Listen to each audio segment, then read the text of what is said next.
fast snow stuff here. Today we're doing Years Revisited episode 5, which is 2011. And yeah, I have to be a bit quiet for that one, but okay. Yeah, it's Years Revisited episode 5, where, I'm 4 years old at the time, so yeah. Let's rewind the time. 2011, when I was 4 years old. Well, yeah. And there's a lots of good and bad stuff, but only one bad stuff. First one, which is good, is SpongeBob Season 8, which finally I talking about it, and I have footage of it. However, I don't.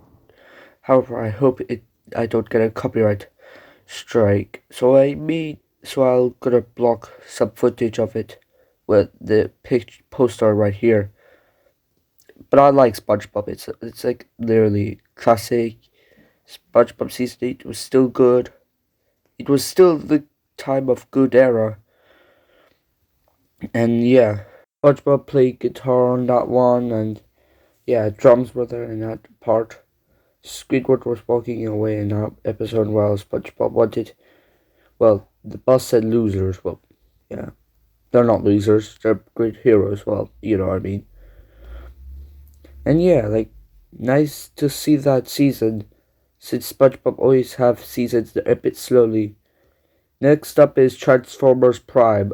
I forgot to mention that in 2010, but I'll include both seasons, 2 seasons at one day, one episode, where Transformers Prime season 1 is there.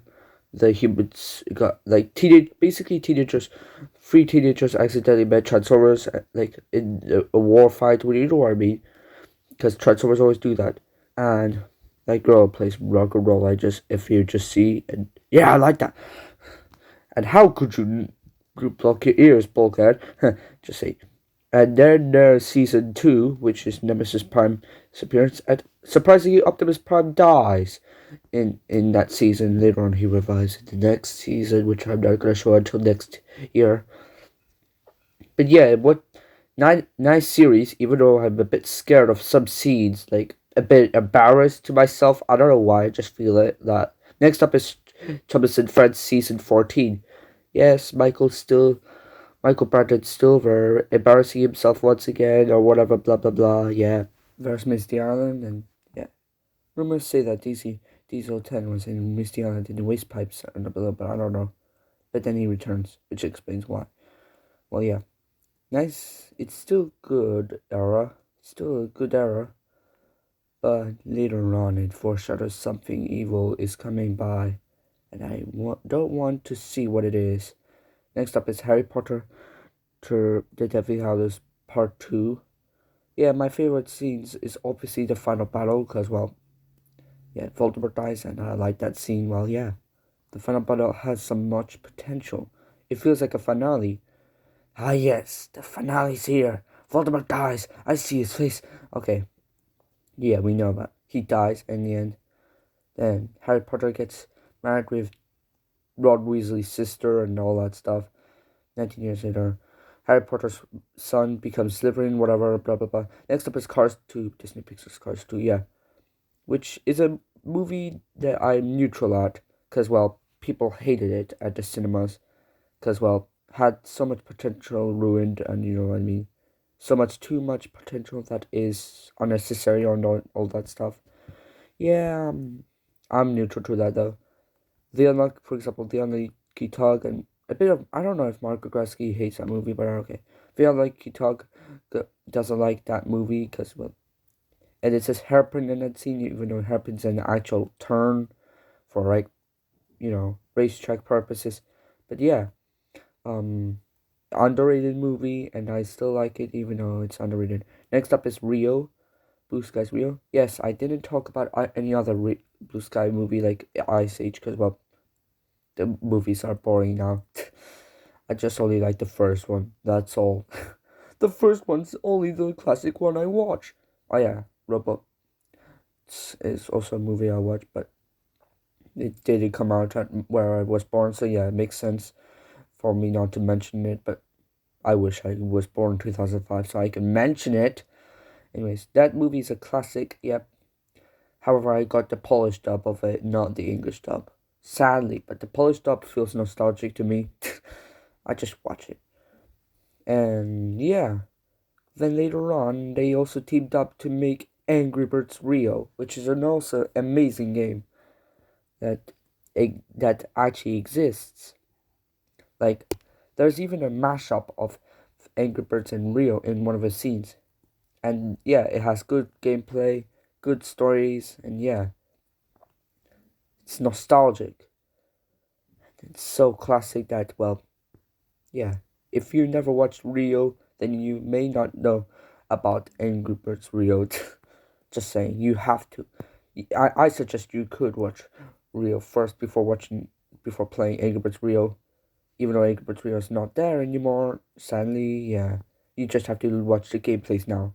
I have to watch and watch and watch and watch or watch this. Okay. Next up is Transformers Dark of the Moon, one of my favorite Transformers movies of all time because it has plot twists that are so good, like Shockwave, End of Earth situation, and then even perfect score, like literally new characters. Set on Prime being a traitor, which, to be fair, I was in a Q&A. I asked, well, none other than Blue Ninja, who's his least favorite Transformers, and it's Sentinel on Prime in animated. Even though said which if this Q&A was me when I was little, it wouldn't make sense. Now next up is Linkin Park Resistance in Transformers 3. Yeah, Linkin Park made soundtrack on that. Had a music video which I'm showing right now. R.I.P. Chester, you rock. Man. And yeah, that's a nostalgic thing, even though I never saw the music video. And now I have, and I liked it. Even though it's shorter than the actual song, since the actual song takes 4 minutes and 55 seconds, while this version is 4 minutes and 5 seconds. Yes, it happens to a lot of Linkin Park music videos like Catalyst, which I showed you earlier in episode 4 on 2010. Yeah, it's a part of A Thousand Suns still. And yeah, basically, let me tell you the story. So, the Requiem takes place at funeral of death, and then Radiance explains radioactivity and all that stuff, blah blah blah, yeah. And yeah, and that isn't, and then the humanity has to face that nuclear bombs and revolutionize and all that stuff, and then the bombs drop, and yeah, that's the story of the. At Iritus, it means they lost hope. Hope, even though there's still some hope there in the starting area, but they live on. Next is the Cars 2 diecasts. Cars 2010 diecasts. Oh, why did I say Cars 10? But still, the 2010 Cars diecasts were cancelled sadly, like the Shiny Wax Hauler and all that stuff. And yeah, others. Also, U2 released a new single, which is for Transformers 3, which is called North Star, which is a great song. And yeah, that's all that I have to mention. Thanks for being around. Like, subscribe to me and join the like check notifications if like press the notification bell and all that stuff. This is my first non-stop signing out. What a great episode to explain a bit of my when I was 4 years old. The year I was in primary school. Bye.